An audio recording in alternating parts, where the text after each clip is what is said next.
Hey, welcome to Blue Jay Banner, sponsored by Infusion Brewing Company and Vino Moss and RTI Threads. Tim Kruger and Mike Rochon with you. How you doing, buddy? Doing great, Jim. We're a little cooler this morning. Still a little humid, but not. Still feels humid out there, man. Yeah. Yeah, so you might notice a couple new enhancements here to our show, and I hope you enjoy those. We got a new band kick us off. And we also should see a little bit different layout for us that we like that. And then also we're toying with as we're discussing topics, you'll see different things come across the bottom. Sometimes it's a shout out to our sponsors. Sometimes it's things relating to what we're talking about. And then you'll see different times, you'll see subscribes and so forth. Anyway, that's about 10% of what we're going to do here going forward. So I hope you enjoy it. Put down the comments if you like the new enhancements or not, and check it all out. It's kind of going to be a trial by error here for about a week or so.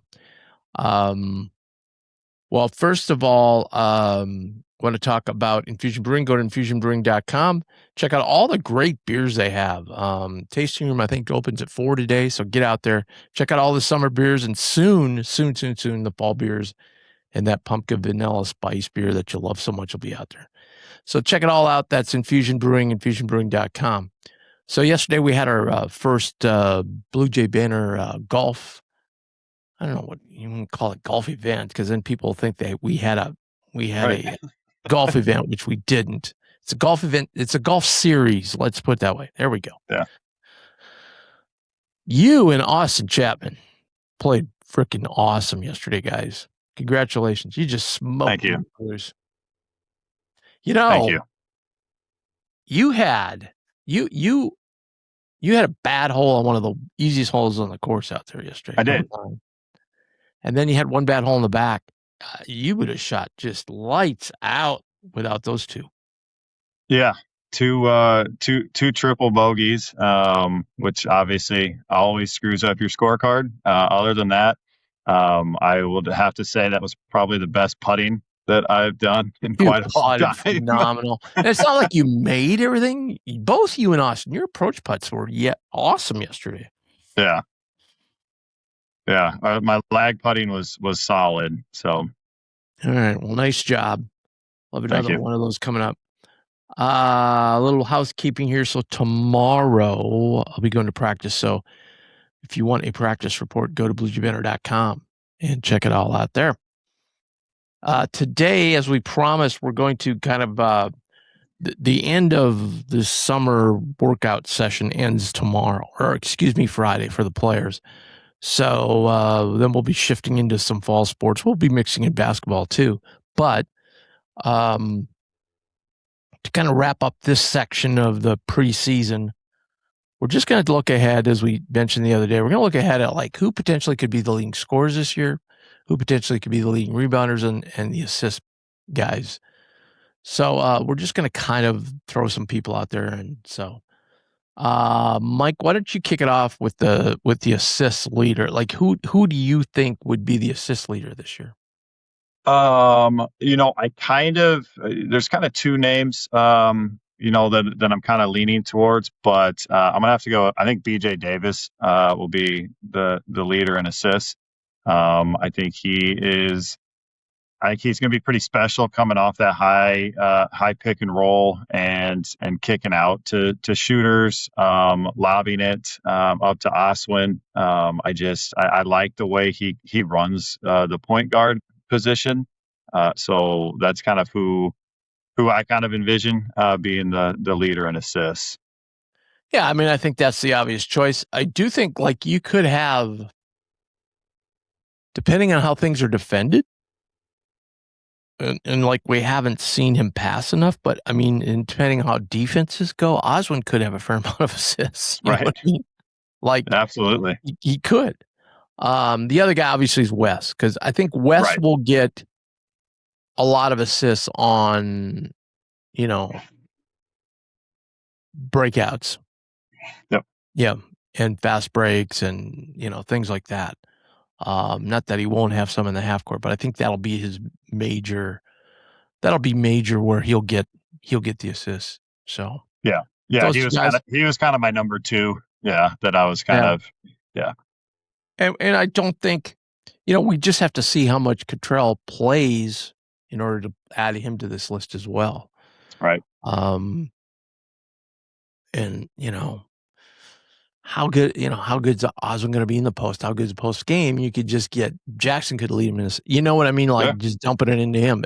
It's going to be really good. I think it's going to be pretty well distributed this year, but I Yeah. think you're going to see more assists because Absolutely.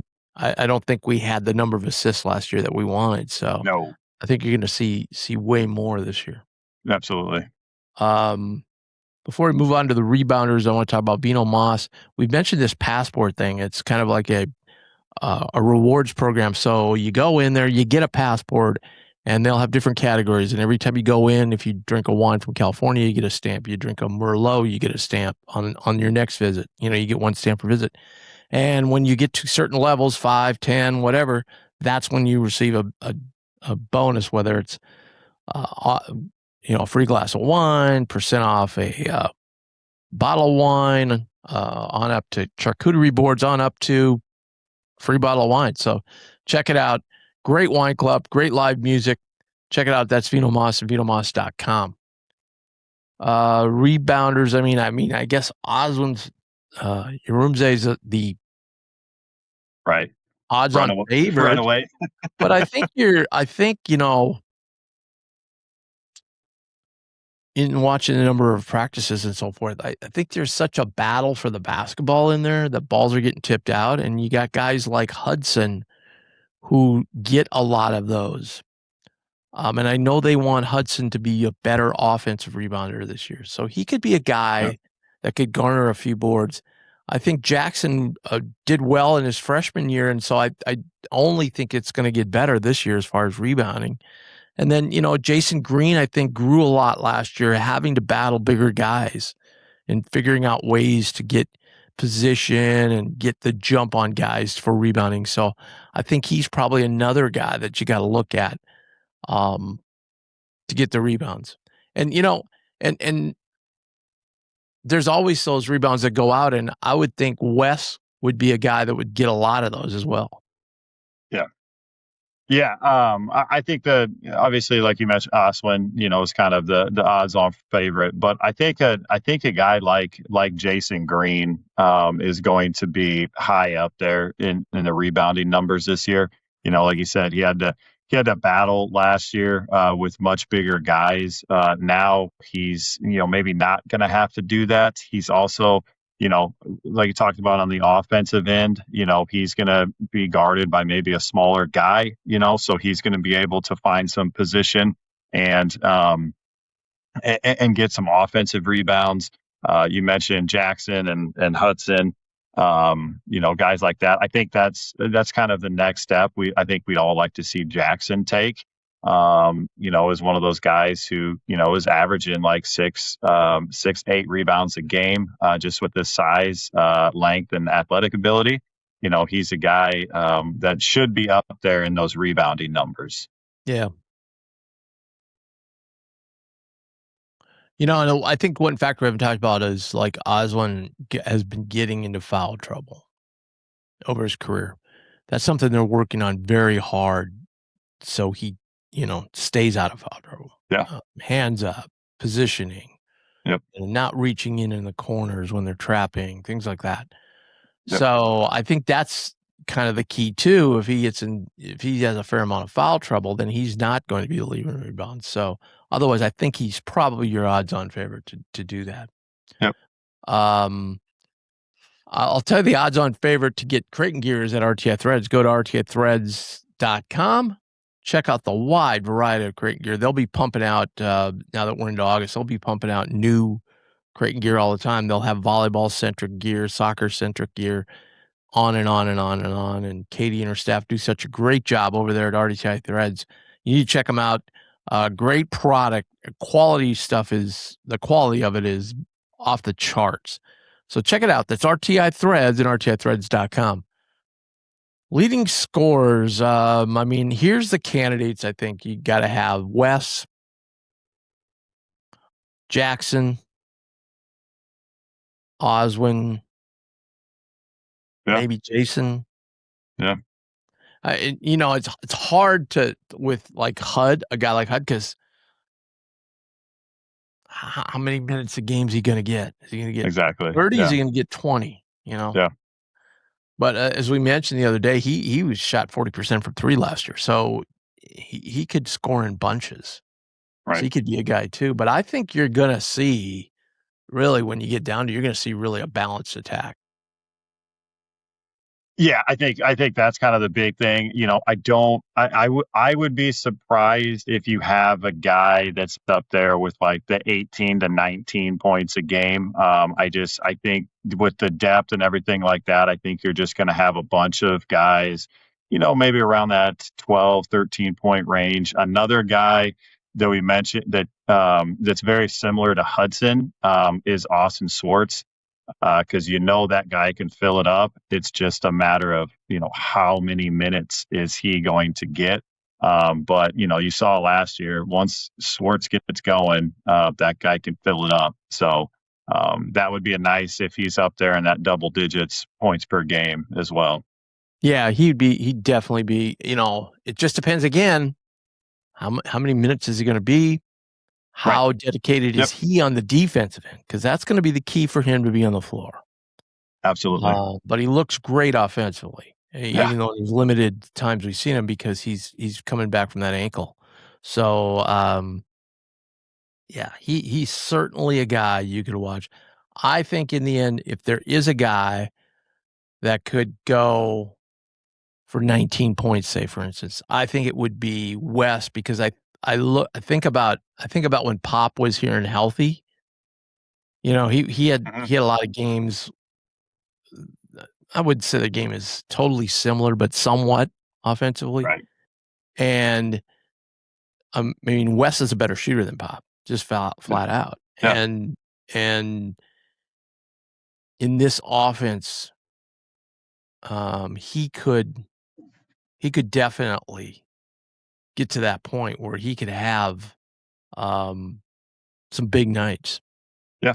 But that's the thing with Swartz. I mean, Swartz had a big night, last year, one of those big games, but then he didn't follow it up with consistent scoring things. Right. It's certainly, And Oswin. Oh yeah, and then I mean, just with West too, like just with his leadership, his toughness, like he's going to be a guy it's going to be really difficult to take him off the floor. So his minutes are going to be there. Other Oswin, if he stays out of foul trouble, you think Jackson and Jason are going to get a lot of minutes, and then it's just not. There's not a lot of minutes and positions to go around. And Right. so like we mentioned, that's going to be Huss's biggest thing is figuring out rotations and things like that. But it may just be there may be nights where Swartz has it going and he's going to be playing, and then other nights he may not. So that's going to mess with that point per game. But um, as we've talked about, this is a good problem to have for Creighton. Yeah, So absolutely. Absolutely. And as I said, I'll be there tomorrow. So check out the report on a member. Make sure you go and become a member of the fabulous stuff. We're enhancing that as well, and doing more things here in the next couple of weeks, gearing up for like what we call the official start of our year is usually September 1st. So right after Labor Day. So that's when we really kick things into gear. Okay. I think that's it for today. Thank you, Michael. Congrats on the golf yesterday. thank you. And we will see you next week. Have a great weekend, everybody. And it's the start of training camp today. Let's go. Go Jason.